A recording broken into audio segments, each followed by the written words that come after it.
Hello, welcome back to my channel. My name is Miriam and I talk about quilting and sewing on YouTube. And today, this video is no different.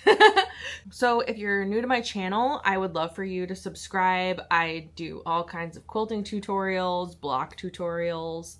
We talk about how wonderful quilting is. I really try to just make quilting as accessible and exciting for people, because I know sometimes it can get a little overwhelming. You know, you can kind of get lost in the trying to be perfect of it all, the perfectionism. But quilting is really meant to be fun, and that's what I like to stress on my channel. So if that sounds like it's up your alley, I would love for you to subscribe and join me on this fun journey of quilting. I have a slight change of plans for today's video. I was actually planning on doing a really fun tutorial with you guys, or maybe not really a tutorial, but kind of a demonstration of how you can quilt with a small domestic sewing machine. So I currently have a Juki. I'm pointing this way because my sewing machine's right off to the side here. So this is my sewing machine. I have the Juki TL 2010Q, and it is a fantastic machine. It's a straight stitch only, but that's all I need for quilting. Honestly, I really don't need another machine, though I do once in a while need a zigzag stitch. Juki, if you're watching, be great if you created a TL series machine that can also zigzag stitch. I would love that. But that's neither here nor there. So that's the machine that I use currently. But before I got this machine, I had just a simple Singer patchwork sewing and quilting machine. It's very small. I got it for about $200, I do believe, when I purchased it from Joann's. And this was many years ago. I learned how to quilt on that machine. I learned how to do free motion quilting, straight line quilting. I learned how to do pretty much everything that I can do now on that machine. I know a lot of people think that you have to have a big machine like this to do really pretty quilting, but you don't. You can do it on a Singer patchwork, and I was wanting to demonstrate how you can do that, and I was gonna bring my Singer out here and get it all set up and show you how to free motion quilt on a larger quilt. This is a 64-inch square throw size quilt. I was going to show you how I was quilting this, but I cannot for the life of me find my little jar that has all of my accessories for my Singer.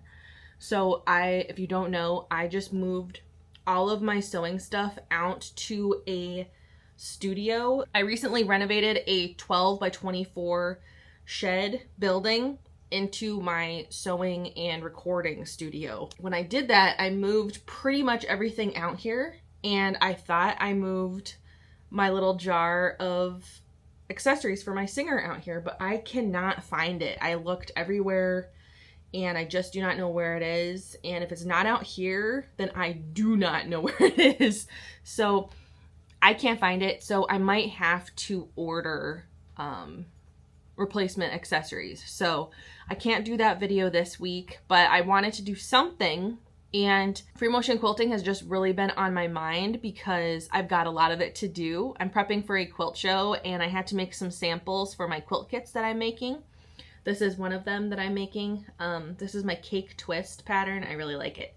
It's very pretty, but I need to quilt that. And I also need to quilt this quilt. I need to finish, actually. I've done a little over half on this one so far, and I will show you that. And I also recently talked about free motion quilting with my Block of the Month membership group. So if you don't know, I have a Block of the Month membership where I send out a pattern, a block pattern each month, and we also do a couple of Zoom calls a month, and there's other free quilt patterns in that area. There's discussion boards where everybody kind of hangs out and talks and shares their projects, and it's just a really fun group of quilters. And yeah, if you would like to join, you're free to join anytime, free to cancel anytime. It's $5 a month, or if you want to pay for a full year, it's $50, so you get a couple months free that way. This is actually June's block. Very, very fun to make. I'm gonna have to make more of those because it's just so much fun to make. But anyways, we were just talking about free motion quilting, and I kind of was going through tips and tricks on how to do free motion quilting. And one of the points that I talked about, I thought would make a fun video. So I think that's what I'm going to do today. The topic for today is taking care of our bodies while free motion quilting. Now don't click away. I know it sounds a little, okay, but it really is important, and our posture is important. The position that we have our arms is important. Our chair is important. We're sitting on our butts for a long part of the day, most of us, right? When we get time to quilt, we're sitting there for a while, right? So our chair is important. All of these things are important. Getting up and moving, getting our circulation going, that's important. So I thought I would chat about that for a little bit. So if you're interested, please stick around. I know I'm a yapper. I've gotten a few comments recently that I talk too much, and you know, I can't help it. You guys are my quilting friends. You are who I get to talk to about quilting. So I'm gonna keep on talking. You can always speed up my video. You can always skip forward to a chapter that you're interested in, or you can just click off if you're not interested in someone that talks a lot, because I do, and I can't really just turn that off. Anyways, let's get started. I first want to show you the quilt that I'm working on. I have made my In Bloom quilt. That is my newest pattern that I've done. It's a flower pattern. I'm gonna move the camera back. So then, actually, I'm gonna move you over to the tripod. All right, you're on the tripod now. First things first, I'll show you the quilt that I'm working on, and I'm gonna kind of demonstrate what I mean by posture and all of that, and arm positioning, because I think it's easier to learn this sort of thing by actually seeing it and not just me explaining it. This is the quilt that I'm working on, and I've got it a little over halfway quilted. Turn it around. So this is the quilt. You can see the flowers. Very beautiful. I love it. So this is the quilting that I'm doing on it. It is a loop-de-loop. And I'm also throwing in a few little flowers here or there. There's one. Because I just like to add a little fun design. I don't know if the camera's picking that up, but the flowers right here. That's just a really simple quilting design, but it looks really nice with this pattern. And I think it's lovely. And I actually pieced the backing. I don't usually piece backings. I usually just use a large, wide yardage and just cut that down. But for this quilt, I challenged myself and actually pieced the backing with all my leftover fabric. And it turned out really cool. I made large half square triangles, and I used some cute little panel squares in the border of the backing. It just turned out really, really cute and really cool. And now it's basically like a two-sided quilt, right? But anyways, that's the quilt I'm working on. If you're interested in the flower pattern, it's called In Bloom, and my link to my shop is always in the description box of my videos. So if you want to check those out, you can. They're available in physical and PDF versions. Now we are going to get ready to quilt. Okay, I've got my headphones and my phone here because I always like to listen to something while I'm working, because it just helps the time go by faster. It really helps me stay focused. So I've already got my sewing machine set up for free motion quilting. And first things first, I'm gonna talk about our chairs. The chair that you use is important. So whether you're quilting at your dining room table, whether you have a designated table, an area that you can quilt, your chair is very important. And I really want to encourage you to think about being able to invest into a good, comfortable chair. I've shared a little bit about my personal physical issues before, but I used to have every single day, whenever I would sit down to sew, if I sat longer than 30 minutes probably, I would get really terrible sciatic pain. And I would have pain shooting from my lower back down into usually my right leg. And it was just painful. I would have a hard time walking around. And I was like in my mid-20s and this was happening.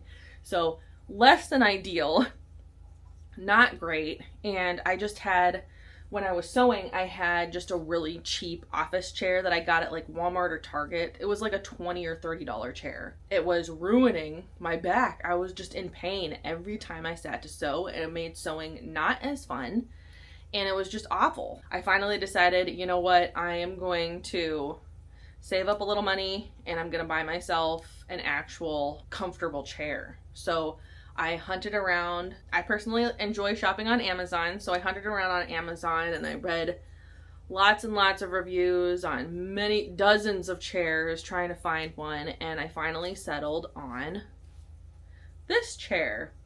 So I'm gonna turn the camera so you can see it. Please don't mind the mess.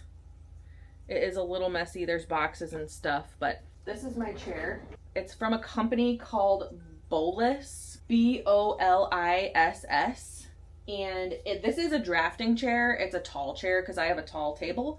They also make a lower, like regular office height chair, which I also recently purchased for my desk that I have set up in my little office area in my bedroom. So I love this chair so much, I bought a second one, okay, for another area of my life. This chair is just wonderful. It's got adjustable arms, so you can lower the arms or raise the arms. I use the arms to kind of help support the quilt while I'm quilting. It's got the thing that has saved my back is the super comfortable seat. Let me lower this just a little bit more so you can see. So the seat is very contoured and it's nice and wide. It's nice and wide, and the sides are kind of raised, and it gives your hips like really good support. And I just really love this chair. By the way, this is not a sponsored video. They did not ask me to make this. I am not getting paid to make this video. This is just my honest opinion on the chair that I've had for a couple of years now, and I just love it so much. I do have a link for this chair from Amazon where I just get a regular Amazon affiliate income from sales that are made through that link, but I'm not paid by the company. I've tried reaching out to the company before, but I never hear back from them. So that's all right though. This is such a great chair. It's got really good like lumbar support. It's nice and curved. This can lean back. So when you're here, I'll show you. When you're on the chair, you can kind of lean back and stretch a little bit if you need to. It's very supportive. And I am not a small woman. I am just under 5'9", and I'm not super skinny. Let's just say that. And it's very supportive. It holds me just fine. And I just really, really love it. This is what the back looks like. These come in 2 different pieces and you put them together. And it's just a really great chair. I love it. And it has saved my butt. Literally. Literally, the sciatic pain is gone. I have not had sciatic pain since getting this chair. That is not an over dramatization. That is just the honest truth, and it's amazing. So, and then this is on wheels. You have a foot bar that you can raise to whatever height you need. So if you're short, you can raise it all the way up. If you're taller, you can lower it. And yeah, there's just different adjustments. The chair will lower if you need it to go lower. It's on a little hydraulic system, so you can lower it. And yeah, it's just a really great chair. And all of these features are in the office size chair as well, except for the little foot ring. That's not on the office chair because your feet can just kind of sit on the ground with that chair. But it's wonderful. I love it. I hope the company stays open because whenever I need a chair, this will be the chair that I get. This chair, as far as I know, is around $200, whether you get the drafting size or the office chair. It might be a little bit more now because it's been several years since I bought this one. And I think when I bought the office chair, I think it was on sale for about $200. It's around $200 and it's gonna last forever. I haven't felt that the cushion of the chair has like diminished at all over the years of using it.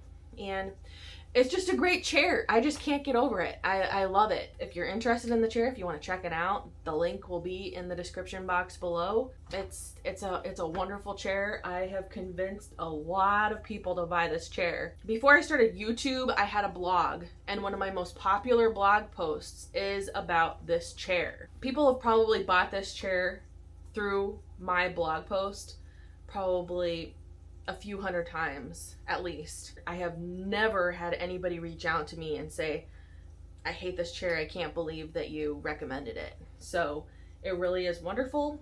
It's budget friendly, and it's great. It comes in different colors. It comes in black, it comes in gray, it now comes in brown, which is the color that I got for my office chair. It's like a dark brown. It's really pretty. And yeah, that's a huge part of quilting comfortably, is your chair. You want a comfortable chair. If you can't afford a chair, or if you just like to quilt at your dining room table and you just want to use one of your dining room chairs, I would recommend getting some type of cushion that gives you a little extra support for your back or for your butt, wherever you need the extra support. Shell out that $50 or whatever for that extra cushion, because it will be worth it in the long run. You know, we only get one body, so we have to take care of it. That's a big thing. The chair is important. Now that that's kind of like the foundation. Now that we know that, let's actually talk about our posture and the positioning of everything, and we'll get to do a little quilting also, which I'm excited about.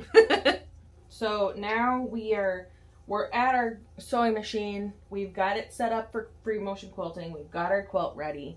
Now what do we do? As best as you can, I want you to be above your work area.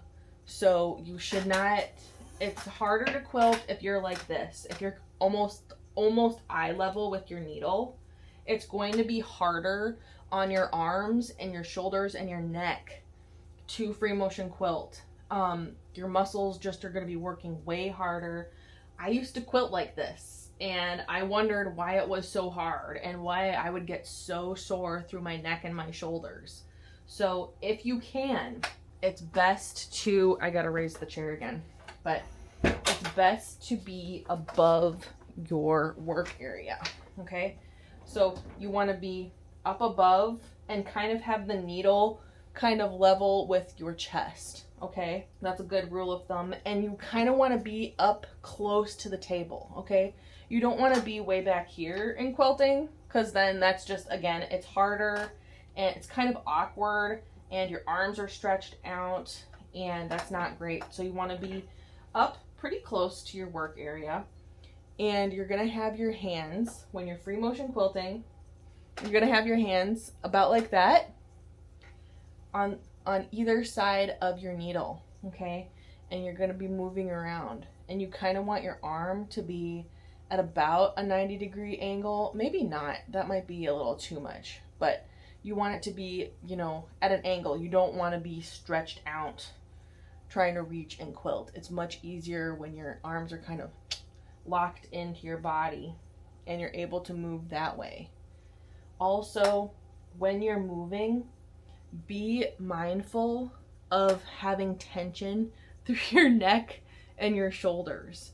For me personally, when I am tense, I hold all of my tension through the sides of my neck into my shoulders. It'll be super tight, super painful, and it's not good. And when you're quilting, you can get a little tense because you're trying to do a really good job, you know, and you want it to look great. And especially if you're trying a new design that you're not super comfortable with yet, you can get tense and you don't even realize it. So try to remind yourself, am I tense right now? Am I tense right now? And if you are, just try to take a deep breath and relax, because that's going to help, and that's going to help your body feel good. You don't want to have a really sore neck and shoulders after every time that you do some quilting. So that's really important. And the more you quilt, the more you're going to build up those muscles, and it's not going to be painful. So along with that, please, please, please take breaks. I know it's a temptation that once you kind of get in the groove, you just want to keep on quilting for like hours at a time. I am guilty of this. I do this and then I regret it after I do it. I ask myself, why didn't I take breaks? Now my neck is sore. Now my brain is like jelly because I didn't take any breaks and I'm just like, quilting. You know, it's kind of, you just need to take a break. Sometimes you just need to walk away.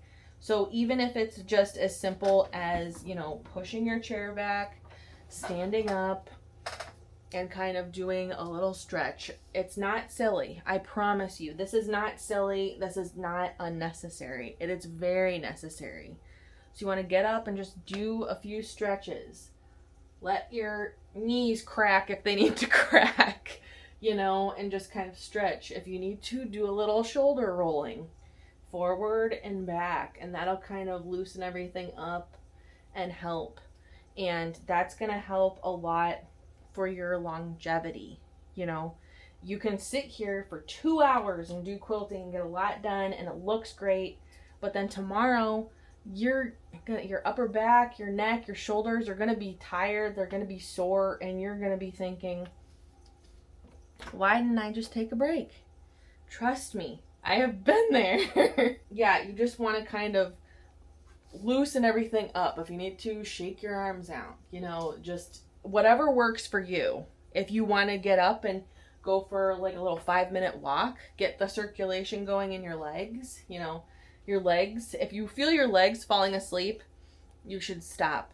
Get up, move around, walk around a little bit, stretch your legs, stretch your ankles, and just kind of do a little movement. Go get yourself a cup of coffee, or, you know, take a bathroom break and then get back to it. You know, it doesn't have to be a long break. I would say 5 minutes is probably enough. And I try to take a break realistically, about every 45 minutes. You can figure out what works for you. If you're only able to quilt for 20 minutes and then you need to get up and move around, do that.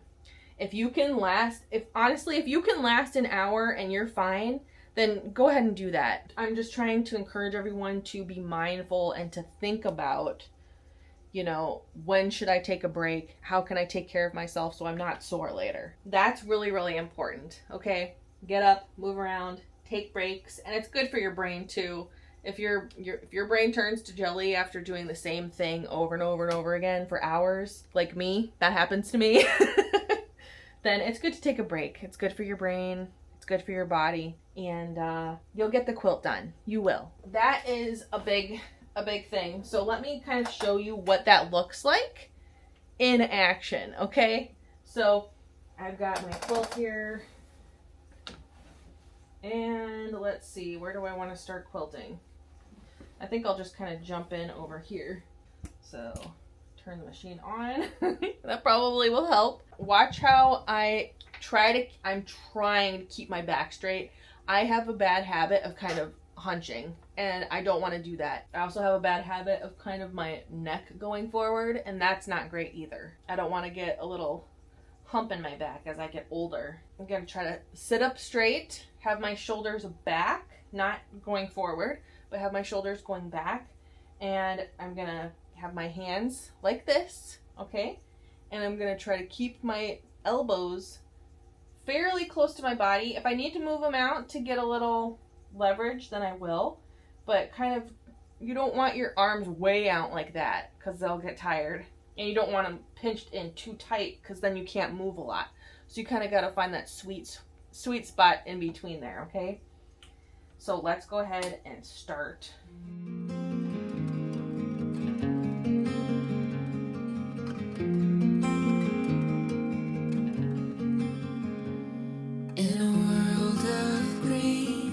Just like a dream, you and I standing wild and free, with petals so golden, the sun's warm kiss, a love so strong, a bliss.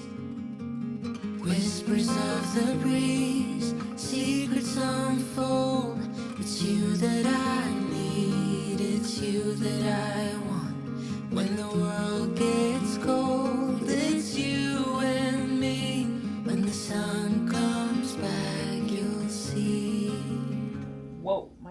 is way too turned up. So as you can see, my arms kind of move a little bit as I'm going, but I try to keep them about here. So it's not way out and it's not way like tucked in. It's kind of in between. And for me, I found that that works best, and my arms like that, my upper body likes that, and it works. But this is all just kind of suggestion and how I do it. You need to figure out what works best for you and your body. If you're not able to sit up super straight, you know, if that hurts your back, then don't do it. You know, I don't want anyone doing anything that's hurting themselves. You know, quilting should be fun and comfortable. You don't want to be uncomfortable while you're doing it. And if you are, really sit down and figure out a way to be more comfortable while you're quilting, because you want to be able to keep doing it, right? That's my suggestion for your posture, taking breaks, how to hold your arms, and I hope you found that helpful. Another thing, if you're not sure how to hold your legs, it's usually best to just have, well, your one foot's gonna be on your pedal, right? The other foot should be flat on the ground, or if you want, you could have it up on like a little ottoman or footstool. Or for me, since I'm so high up off the ground, my leg doesn't reach the floor, I just have my left leg on that foot ring that's on my chair. So I try to always do that. I don't let my leg dangle, because that just, my toes start going numb if I do that. But yeah, that's good to keep your legs straight down. I wouldn't try sewing cross-legged. I mean, if you want to do that, it's a free country, you can do that. But I feel like sitting cross-legged would be kind of uncomfortable while quilting. That could mess with your lower back in the long run if you sit like that all the time. But that's how I would suggest to keep your legs. And again, if your legs start feeling numb, if they start feeling tired, get up and just walk around for a couple of minutes and get that circulation going. Then you can get right back to it. So I hope you have found this video interesting, maybe even helpful. I really hope so. And I hope it's at least got your gears turning and thinking about, oh yeah, maybe I probably should be thinking about these things while I'm quilting. I just want everyone to be able to quilt as long as possible and to not be in pain. It's no fun being in pain. I have been there, and it just made quilting not as fun. And I actually would kind of dread quilting. This was back when I was doing custom quilts for people.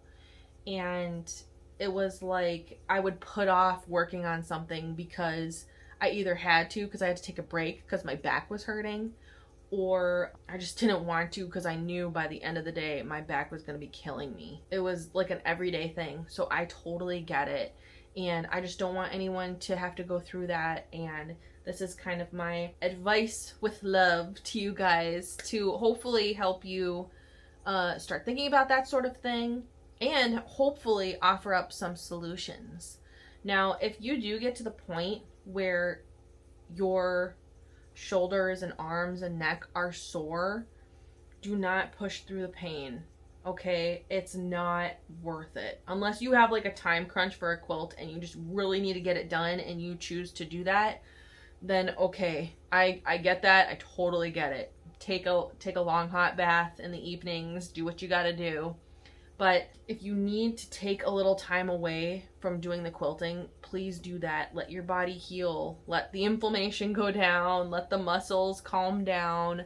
And then go back into it and try to break it up into small sessions then.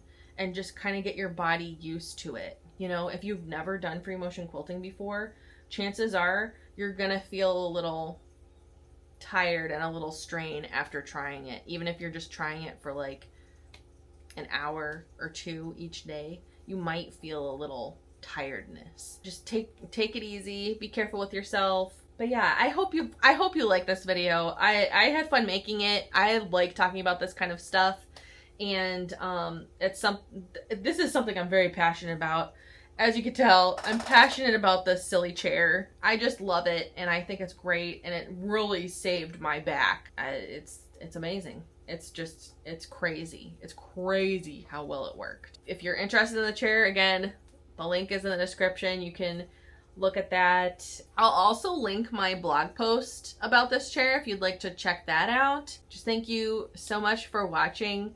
Again, if you would like to subscribe and join the channel, I'd love to have you. We've got lots of really cool stuff coming up in the coming months, and I am excited to see what the future holds for my channel and for us group of quilters. So just thank you for watching. Don't forget, please give this video a like. It really helps me out, and ask me any questions in the comments below if you would like.